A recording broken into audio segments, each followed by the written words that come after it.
Na última quinta, The Hollywood Reporter publicou uma entrevista realizada com George R. R. Martin, onde o nosso querido autor se abre para o público de forma bastante honesta sobre diversos assuntos, e principalmente sobre a publicação do tão esperado Os Ventos do Inverno, que é o sexto livro da saga As Crônicas de Gelo e Fogo. E não é novidade que essas entrevistas gerem repercussões bastante negativas, afinal é comum que os canais de notícias sejam bastante sensacionalistas. Mas assim, acredito que pela primeira vez, o autor foi bastante franco sobre a sua vontade de terminar a saga e enfim dar o desfecho tão aguardado pelos seus milhares de fãs espalhados pelo mundo. A entrevista traz diversos assuntos. Quem conduz é o repórter James Hibbert, e eu gostaria de compartilhar com vocês, dar a minha opinião e saber a opinião de vocês aí nos comentários. Uma das críticas mais frequentes feitas a Martin é a idade.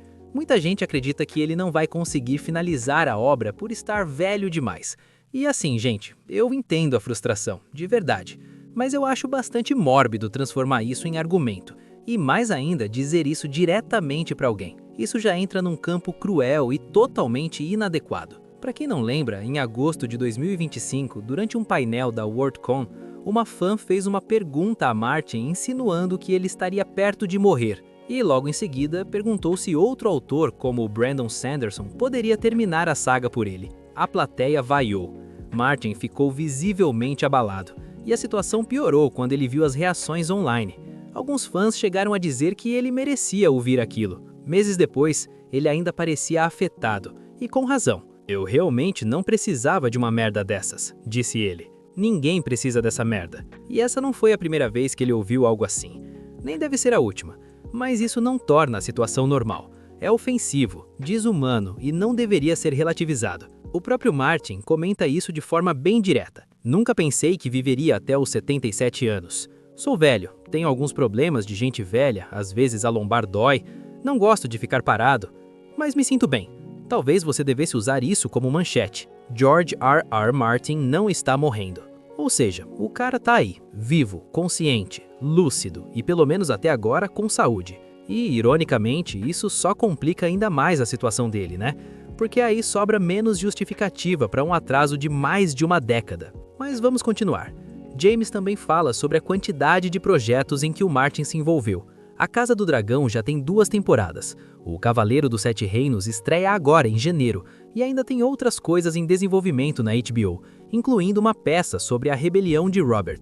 Além desses projetos do universo das crônicas, tem também outros assuntos, que vocês podem conferir direto na entrevista. E é aí que o público fica irritado. Sempre que ele aparece em entrevistas falando de qualquer outro assunto, os fãs sempre vão perguntar: tá, mas cadê os Ventos do Inverno? E o pessoal tá certo, gente. E aqui não é uma questão de idade, mas de credibilidade. Como confiar em novos projetos se a obra principal segue inacabada? Na minha opinião, quando um artista cria uma obra seriada, ele cria junto também uma promessa implícita de continuidade. Pergunto a você que está me escutando, se o autor te promete uma jornada, ele não deveria concluí-la? Deixa aí nos comentários a sua opinião. A entrevista também fala bastante sobre o Cavaleiro dos Sete Reinos. Acompanharemos a jornada de Sir Duncan, o Alto, e seu escudeiro Egg, de apenas 10 anos. A série terá cerca de 6 episódios nessa primeira temporada, e uma proposta bem mais despretensiosa de suas antecessoras. Uma vibe quase sessão da tarde, com humor, emoção e aventuras mais contidas. Martin comenta: a série foi concebida para ser algo muito diferente. O resultado foi ótimo, estou muito feliz com a primeira temporada. O elenco foi um acerto absoluto. E faz sentido também pelo lado financeiro. Cada episódio de House of the Dragon custa cerca de 20 milhões de dólares. É, gente, dragão custa caro. Não tem dragões nem grandes batalhas, diz Martin. Tem um campo, muitas tendas e alguns cavalos. A grande questão é que eu só escrevi 3 novelas, e tenho muito mais história sobre Dunk e Egg na minha cabeça, diz Martin, parecendo um pouco envergonhado. Preciso colocá-las no papel. Comecei a escrever 2 em momentos diferentes do ano passado.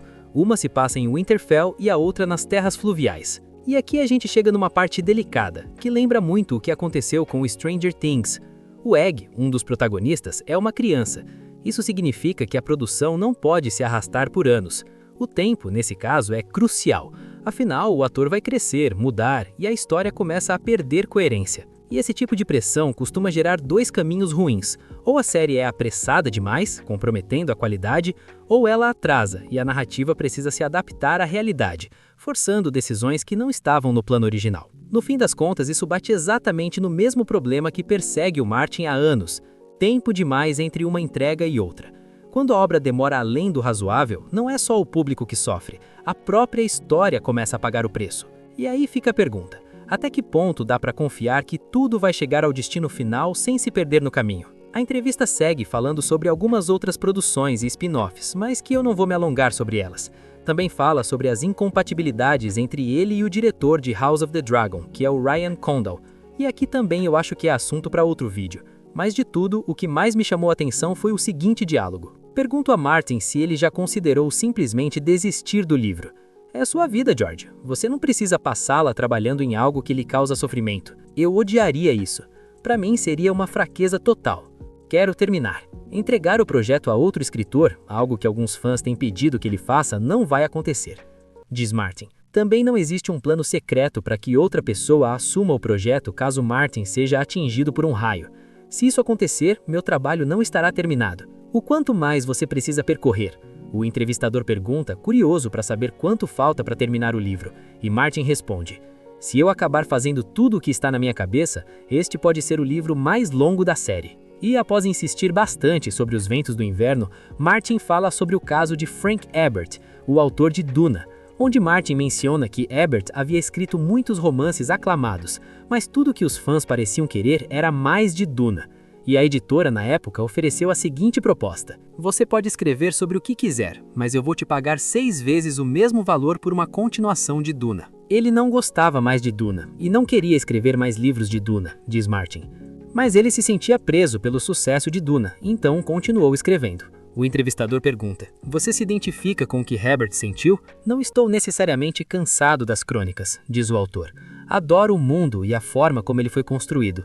Mas sim, estou. Bom, e por mais que seja chocante, eu fiquei bastante admirado com a honestidade do George R. Martin.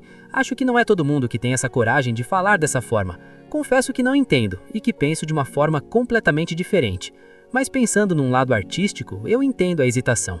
Existe toda uma questão de zelo, ele já deve ter escrito e reescrito milhões de vezes, tem toda uma pressão que ele deve colocar sobre si mesmo para que o final seja perfeito, e isso não pode ser apressado, né? Bom, essa seria a resposta que eu daria há uns anos atrás. Hoje, 13 anos depois, já não faz mais tanto sentido. Mas como bom fã, espero sinceramente que ele encontre as respostas que estão faltando e que tanto ele como nós estejamos vivos, com bastante saúde para quando esse evento tão esperado acontecer. Por enquanto, seguimos falando das crônicas aqui, trazendo teorias, curiosidades, novidades. E quanto ao Cavaleiro dos Sete Reinos, eu pretendo fazer um vídeo por episódio, trazendo meu ponto de vista para a gente discutir aqui. Se você também curte outros universos de fantasia medieval, como Frieren, estou aproveitando também a segunda temporada para falar bastante desse universo. E se você chegou até aqui, peço seu apoio. Eu sou novo por aqui, então preciso bastante do seu engajamento. Deixa o like, comenta a sua opinião, compartilha com seus amigos e não esquece de me seguir. E ativa o sininho para não perder nenhuma novidade.